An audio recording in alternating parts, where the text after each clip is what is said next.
Good morning. This is Professor Anderson with a little bit of feedback for your writing assignment number 1, rough draft. So I want to share with you when I offer feedback and assessment, I do a 2-phase kind of combing through of projects or papers from students.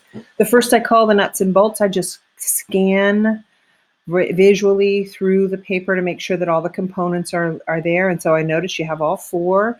The first one, it looks like it's in paragraph form. The second one is a list of items. The third is a table. And the fourth, again, in paragraph form. So check. I just did that quick visual overview of the nuts and bolts. Then I go back and do what I call the nitty gritty, and it's a scan of a little more specific information, grammar, stylistic issues.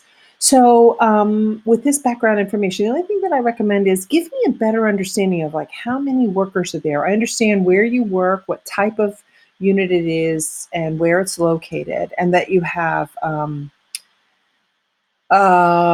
varied differences within the within your physician to nursing staff, or physician to staff, staff to patient, staff to family, physician to family. I understand that. But tell me, how many people are there? How many people do you work with? And the type of communication. Now, I get that at the very end. You tell me that, wait a minute, no, maybe, where is it that you tell me your phone systems are down? Hold on just a second. Maybe it's here. Sorry about that. I know I saw, here we go, multiple hospitals throughout. Somewhere in here you tell me about your phone system and that it goes down frequently. Yikes. Hold on, I apologize for this delay. Here we go, your channel. Tell me that, give me a little description of this from the beginning. And a little description of this from the beginning and a little description of this. So in your workplace, I work with, there are 20 nurses, 50, 5 doctors, 20 nurses, 300 patients. I'm not sure what your ratios are, but the physicians are mostly international.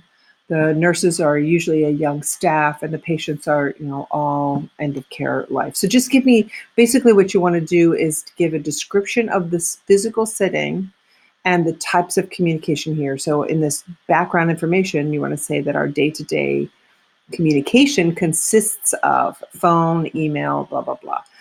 There are multiple barriers which negatively impact these, as one or more systems frequently is down. So the reality of it is, this is your introduction, and then here are your facts. This is your data that you've pulled. So then in your analysis at the end, you're going to take this data and supply it, format it within your analysis. So I hope that that gives a better understanding. I would share with you a few more of the nitty-gritty elements. In the communication inhibitors, you've done a great job using parallelism, which is, items in a series need to be in a synonymous format. You give a really good description of the specific communication, the inhibitor, and then analyzing what is the problem, or analyzing why that barrier is in play for that specific situation. So I hope that that gives you a little bit more, a little bit of an understanding of what you could do for your final draft, just some more detail of the physical structure and the types of people and types of communication here in your introduction and your background. And I think that that's about it. So I look forward to reading your final copy.